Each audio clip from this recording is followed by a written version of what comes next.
Ao longo das últimas décadas, relatos fragmentados começaram a emergir em diferentes regiões do mundo.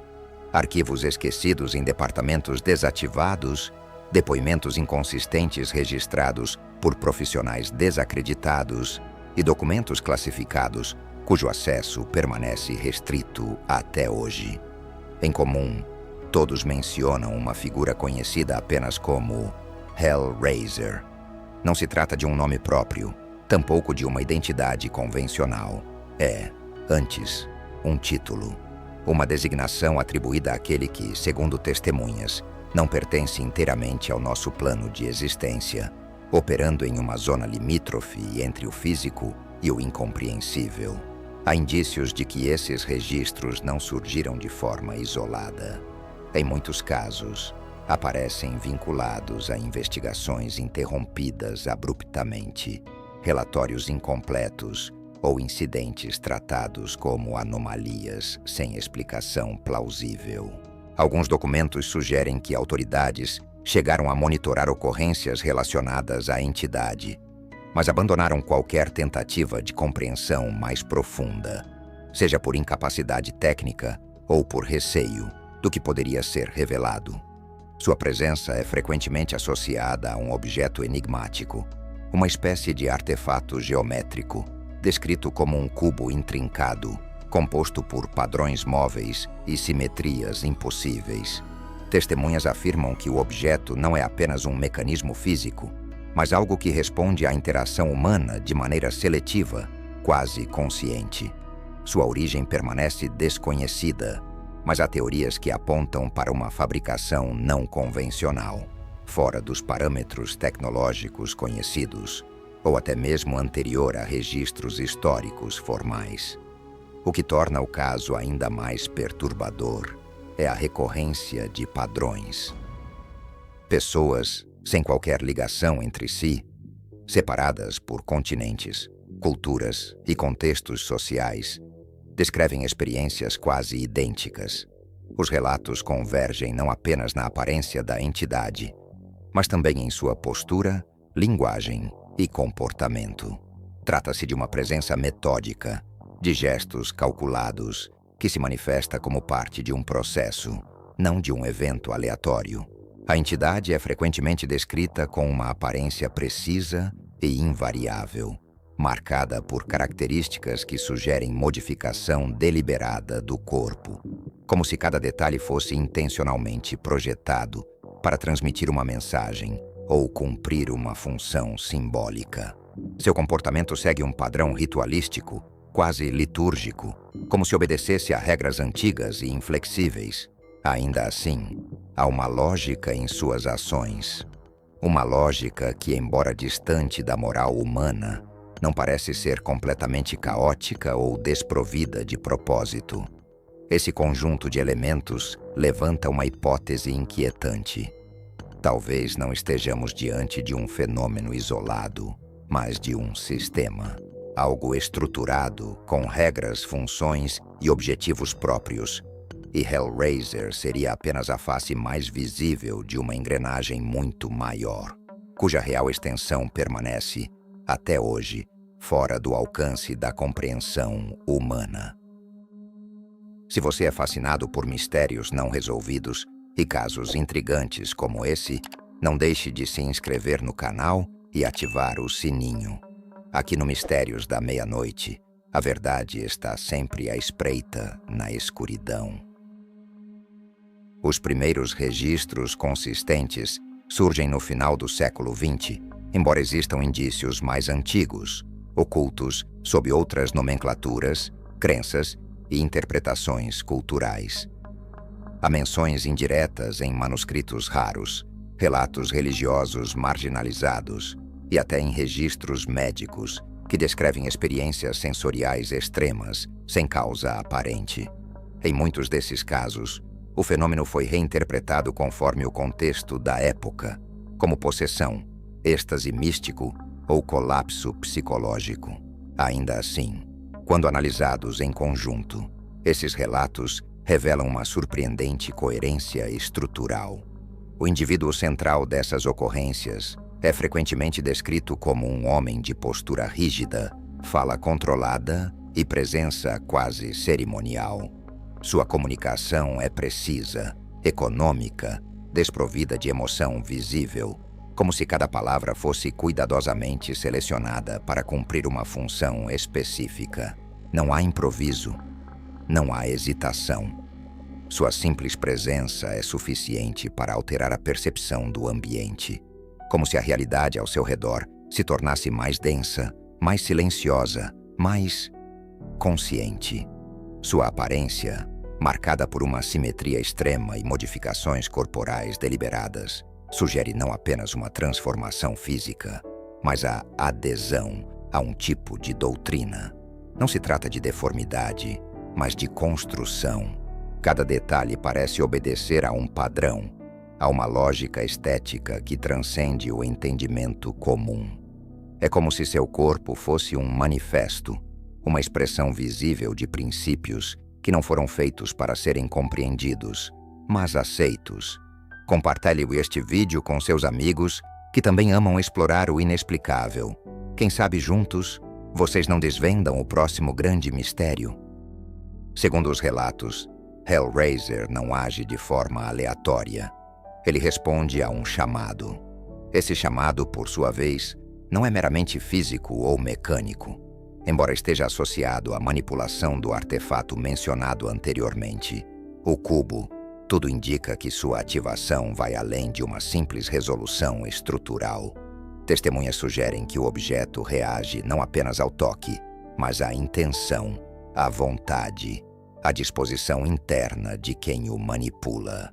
O artefato funcionaria, portanto, como uma espécie de chave, mas não apenas para abrir algo externo. Ele abriria o próprio indivíduo. Aqueles que interagem com esse dispositivo não o fazem por acaso. Há sempre um elemento em comum, uma busca intensa, quase obsessiva, por experiências que ultrapassem os limites da percepção humana convencional. Não se trata de curiosidade superficial, mas de um desejo profundo por sentir mais, saber mais, ir além do permitido. Testemunhas que alegam ter sobrevivido descrevem encontros profundamente perturbadores, não necessariamente pela presença de violência explícita, mas pela natureza do que é oferecido. Há uma quebra progressiva de referências, sensações que não podem ser classificadas dentro das categorias tradicionais de prazer ou sofrimento, estados onde a mente tenta organizar a experiência, mas falha. E é nesse ponto que Hellraiser atua. Se este mistério mexeu com você, deixe seu like. Isso nos ajuda a continuar trazendo histórias que desafiam o entendimento e alimentam o desejo pelo desconhecido. Ele não se apresenta como uma ameaça direta. Não há perseguição, nem imposição. Ele se posiciona como um intermediário, alguém que guia, que conduz. Sua abordagem é quase formal, como se estivesse cumprindo um protocolo antigo. Ele oferece uma travessia, um acesso, e uma vez aceito, o indivíduo é levado a estados extremos de sensação, onde prazer e dor deixam de ser conceitos opostos e passam a coexistir de forma indistinguível, dissolvendo qualquer noção de limite. Há ainda registros consistentes que sugerem que ele não atua sozinho. Outros indivíduos com características semelhantes teriam sido observados em sua presença. Não interagem de forma caótica.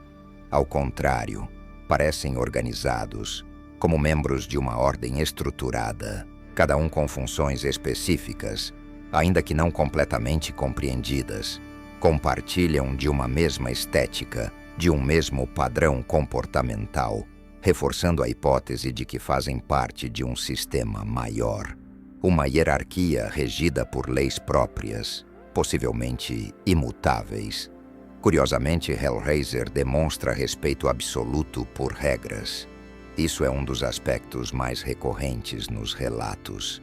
Ele não invade espaços sem permissão, não força contato, não escolhe aleatoriamente suas interações. Tudo indica que há um pacto implícito, uma espécie de contrato não verbal. O contato só ocorre quando há abertura, e essa abertura nem sempre é consciente. Pode se manifestar como curiosidade extrema, obsessão ou até mesmo desespero. Esse detalhe levanta uma hipótese inquietante. E se o verdadeiro gatilho não for o objeto, mas o próprio desejo humano? E se o cubo for apenas um catalisador, uma ferramenta que responde àquilo que já existe dentro do indivíduo? Nesse cenário, Hellraiser não seria um invasor, mas uma consequência, uma resposta direta àquilo que é buscado, mesmo que, no fundo, não se compreenda o preço dessa busca. E talvez seja exatamente isso que torna o fenômeno tão perturbador. Ele não escolhe, ele atende. Mas e aí? Eu quero saber o que você acha. Deixe seu comentário abaixo e compartilhe sua teoria sobre esse mistério. Sua opinião pode nos ajudar a desvendar ainda mais segredos escondidos na escuridão. Se analisado sob uma ótica estritamente racional, o fenômeno Hellraiser pode ser interpretado como uma construção simbólica, uma personificação dos extremos da experiência humana, criada para dar forma ao desconhecido, ao proibido e àquilo que escapa das estruturas convencionais de compreensão. Sob essa perspectiva, ele representaria não uma entidade literal, mas um arquétipo, a materialização de impulsos profundos, frequentemente reprimidos, que emergem quando o indivíduo ultrapassa limites psicológicos e sensoriais. No entanto, essa explicação, embora funcional, encontra resistência diante da consistência dos relatos. A repetição de padrões, a convergência de descrições entre testemunhas, sem qualquer conexão entre si, e a precisão quase técnica dos detalhes apresentados, levantam dúvidas difíceis de ignorar. Não se trata apenas de semelhanças superficiais, mas de correspondências estruturais, comportamento, linguagem, aparência e até mesmo a sequência dos eventos descritos seguem uma lógica recorrente, como se obedecessem a um mesmo protocolo invisível. Outro ponto que desafia a interpretação puramente simbólica é o impacto duradouro relatado por aqueles que afirmam ter tido contato com o fenômeno. Mesmo quando sobrevivem, essas pessoas demonstram alterações perceptíveis em sua forma de perceber o mundo, como se tivessem acessado uma camada da realidade que não pode ser simplesmente esquecida ou reinterpretada como imaginação. Há um antes e um depois, e esse depois raramente se ajusta novamente aos padrões normais. Talvez Hellraiser não seja apenas uma entidade, mas um reflexo, um espelho distorcido daquilo que ocorre quando a curiosidade humana rompe barreiras que não compreende completamente.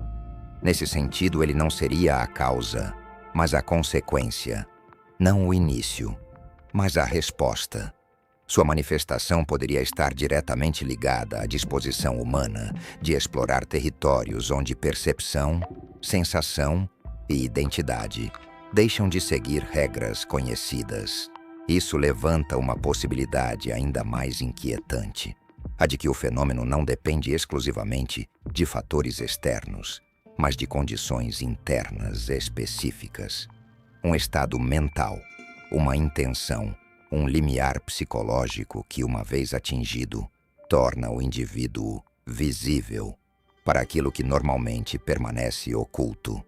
O artefato, então, deixaria de ser o elemento central e passaria a ser apenas um meio, um facilitador de algo que já estava em curso. Sua existência, real ou não, serve como um alerta silencioso e persistente. Nem todo caminho deve ser explorado, especialmente aqueles cuja natureza não pode ser plenamente compreendida antes de serem trilhados. Há limites que não foram estabelecidos por acaso, e ultrapassá-los pode significar entrar em territórios onde as regras conhecidas deixam de se aplicar. E há também a questão do retorno.